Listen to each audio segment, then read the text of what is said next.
जय हिंद बंधुओं, आपका स्वागत है हमारे यूट्यूब चैनल सूर्योदय पर, जिसमें हम सभी लोग अभी जो छह डाला जी का स्वाध्याय कर रहे थे उसमें हम पहली ढाल के ऊपर चर्चा कर रहे हैं। उसमें हम बहुत ही अच्छे तरीके से पहली ढाल का सार समझ रहे हैं। उसमें हमने त्रयंच गति के, निगूढ़ों के और नरक के क्या दुख थे उनको जान लिया, जिसमें हमने अभी तक 13 श्लोकों पर चर्चा कर ली है। आज हम 14, 15, 16, 17वें श्लोक पर चर्चा करेंगे। उसमें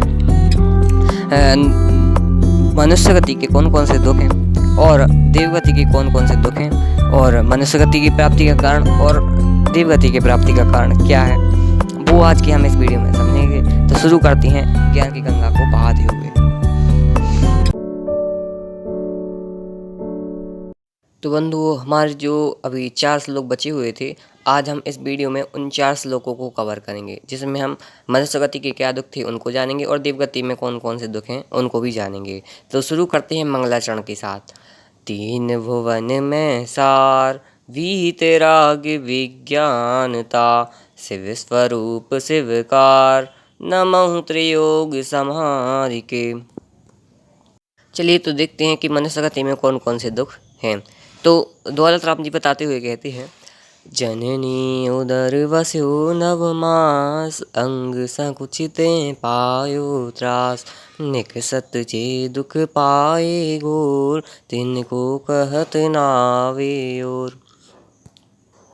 तो इस श्लोक में हम मनुष्य गति में गर्भ निवास के कौन कौन से दुख हैं और प्रसव काल के कौन कौन से दुख हैं वो बताए गए हैं, जिसमें वो कह रहे हैं, जननी उदर वसु नवमास। यह जीव अपनी माँ के गर्भ में जब ये आता है तो 9 माह तक उस गर्भ में उसको रहना पड़ता है। अंग सकुचते पायो त्रास, तो उस जीव को 9 माह तक, मतलब जब ये आता है उसके 9 माह तक अलग अलग अवस्थाएं इसकी होती हैं और इसको अंग सकुचते, अर्थात कि वहाँ पर पूरा शरीर हमें सिकोड़ कर रहना पड़ता है 9 माह तक। उस अवस्था में उस जीव के लिए वहाँ पर अपने पूरे शरीर को पूरी आप देख ही पा रहे होंगे किस प्रकार की वह सिकोड़ कर उस उतनी छोटी से गर्भाशय में रहता है। उसके बाद जब उसके निकलने का टाइम आता है तो निकसत जे दुख पाए घोर, उस गर्भाशय से निकलने का जब समय होता है तो उसको बहुत ही दुख होता है। उस टाइम पर या तो उसकी माँ का निधन हो जाता है या तो फिर बच्चा खुद मर जाता है। तब डॉक्टर कहते कि हम इनमें से किसी एक को बचा बस पाएंगे। तो उस अवस्था में इस जीव को सोचिए कितना दुख होता होगा। जब निकलता है तब उसको निकलने में बहुत लंबी प्रक्रिया होती है, तो उस प्रक्रिया में उसको बहुत दुख होता है। निकसत जी कहते न को कहते न आवे और ऐसे दुखों को उन ऐसे दुखों को उस जीव के कहा नहीं जा सकता है। इतनी ज़्यादा उस दुख को उनको ग्रहण करने पड़ते हैं शिशुओं को। तो ऐसे मनुष्य गति के दुख हैं। तो अब तक हमने देखे कि त्रयंच गति में भी कई सारे दुख थे, निगूढ़ों में भी दुख थे और नरकों में भी कई सारे दुख थे। तो उसके बाद हमें लगा कि शायद मनुष्य गति में तो कुछ सुख होंगे, लेकिन यहाँ पर भी जब ये जीव आया तो मात्र गर्भाशय में ही उसको समझ में आ गया कि यहाँ पर कितने दुख भोगने पड़ने वाले हैं। तो ऐसे उसके प्रसव काल के दुख थे। अब वृद्धावस्था में कौन कौन से दुख होंगे, अब हम उनके बारे में जानेंगे।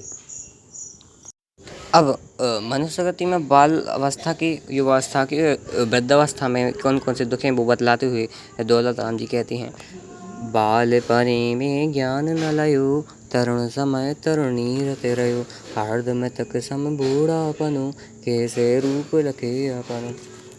इसमें वो बताते हुए कहते हैं कि बालपने में ज्ञान न लयो। जब ये जीव बालक अवस्था में, जब प्रसव के बाद जब ये बालक बनता है, 5-6 साल या 10 साल की उम्र तक ये बालपन में जीता है, उस समय पर उसको ज्ञान नहीं होता है, तो यूं ही व्यर्थ अपना समय होता रहता है। 8 वर्ष के बाद जब इसमें योग्यता आती है तो थोड़ा बहुत कुछ करता है। उसके बाद सब युवा होता है, 18 साल के होने वाला होता है।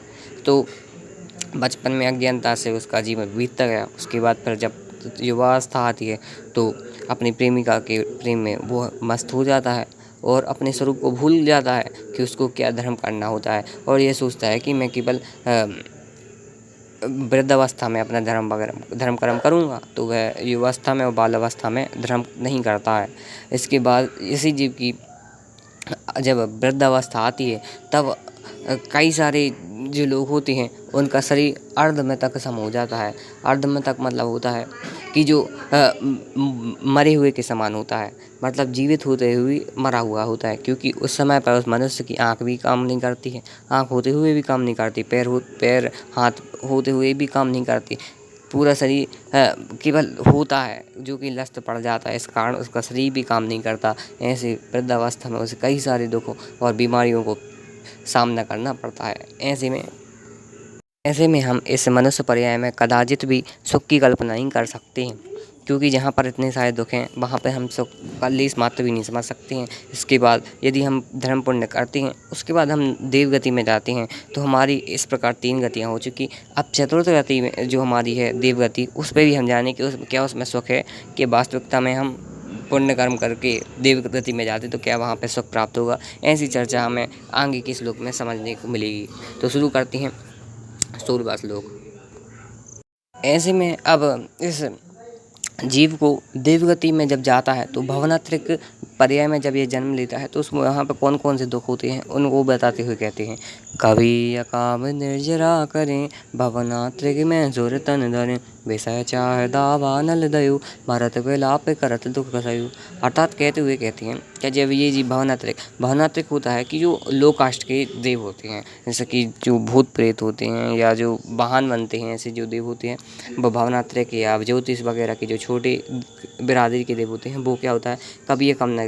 अब जब ये जीव कोई अकाम नजर करता है, अकाम मतलब भूख प्यास व्रत इत्यादि करके, मतलब कि जब यह दुख सहन करता है, कि जब हमारे पास कुछ होता नहीं है उस टाइम यदि हम अपने सामने भाव परिणाम रखें तो हमें अकाम नजर का पुण्य मिलता है। उस अकाम नजर के पुण्य से मैं भवनात्रिक की पर्याय में स्वर्ग मतलब कि देव पर्याय प्राप्त होती है।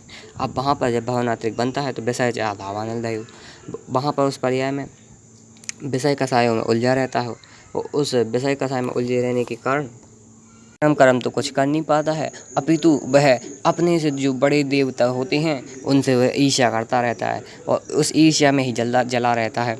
ऐसे संकलेश परिणाम, ऐसे उस जीव के बड़ी परिणाम उस देव पर्याय में होते हैं। मात्र भोगों में उलझा रहता है, मरत विलाप करत दुख सहयो, और अंत में जब मरने का समय आता है तो उस मरने के समय में उस जीव को कि जब मंदार माला मुरझाने लगती है तो मंदार माला मुरझाने के कारण वह जीव बहुत रोता है और विलाप करता है। उस विलाप करने के कारण उसके परिणाम बहुत बुरे होते हैं, जिस परिणामों के कारण वह मरकर सीधा छोटी पर्याय में प्राप्त करता है, अर्थात विकलात्रय और त्रस पर्याय में प्राप्त करता है।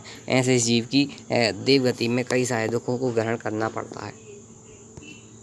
अब अंत में दौलत राम जी देवगति में वैमानिक जो देव होते हैं, जो सबसे बड़े देव कहलाते हैं, उन देवों में भी कई सारे दुख होते हैं। उन दुखों को भी स्पष्ट करते हुए बताते हैं, कहते हैं, जो विमानवासी हूँ था सम्यक दर्शन बिन दुख पाए तहते चैथा वर्तन धरें यो परिवर्तन पूरे करें। इसमें वो दौलत राम जी देवगति में वैमानिकों के कौन कौन से दुख हैं उनको बताते हुए अच्छी चर्चा बता रहे हैं कि जो विमानवासी होता है, जब ये जीव बहुत अधिक पुण्य के प्रभाव से जब ये जीव विमानवासी देवों में जाता है या कोई अन्य बड़े देव पर्याय में प्राप्त करता है तो उस समय पर यह जीव सम्यक दर्शन, उस वहाँ पर सम्यक दर्शन नहीं होता है, किसी प्रकार की इंद्रिय जने अपनी संतोष ना होने के कारण वहाँ पर सम्यक दर्शन प्रकट नहीं होता है, जिस कारण वहाँ पर वो विमानवासी देव सम्यक दर्शन ना होने के कारण बहुत दुखों को प्राप्त करते हैं। तहते चैता आवर्तन धरें, और अंत में जब वो वहाँ से मरते हैं तो स्थावरों की पर्याय में जन्म लेते हैं, मतलब उतनी बड़ी देव पर्याय छोड़कर वह सम्यक दर्शन ना होने के कारण स्थावरों में जन्म लेते हैं। और ऐसे ही वह इन 5 परावर्तन अर्थात द्रव्य चेत काल भाव और भाव, इन 5 परिवर्तन में ही भ्रमण करता करता है, संसार में घूमता रहता है और इसका संसार चलता रहता है। तो बंधुओं, आप सभी को पता चला कि इन चारों गतियों में कदाचित भी सुख नहीं है, ना ही हम कल्पना कर सकते हैं। देव में भी सुख नहीं है, ऐसा हमें दौलत राम जी ने बताया। तो हमें यदि जो ये मनुष्य भाव प्राप्त हुआ है, बड़ी दुर्लभता से प्राप्त हुआ है, तो हमें उसकी वैल्यू समझनी चाहिए और इस समय हमें धर्म को अधिक महत्वता देनी चाहिए, ताकि हम अधिक से अधिक आकाम निर्जरा और इत्यादि कर कम से कम स्वर्ग पर्याय तो धारण कर सके। पर जब काल में मोक्ष नहीं है तो हम स्वर्ग धारण कर सकते हैं, इसके बाद फिर हम चतुर्थ काल में जाकर मोक्ष पर्याय प्राप्त करेंगे। इस प्रकार बहुत ही अनुपम ढंग से हमने पहली ढाल का स्वाध्याय किया। इसके बाद दूसरी ढाल में जो ये 4 गति हमने समझी दुख हैं, तो ये क्यों हैं, इन दुखों के क्या कारण हैं, उनको हम अच्छे से समझेंगे कि इन कारणों इसके पीछे क्या कारण है जो हम इन चारों गतियों में भटक रहे हैं। तो वो हमें दूसरी ढाल में जानने को मिलेगा।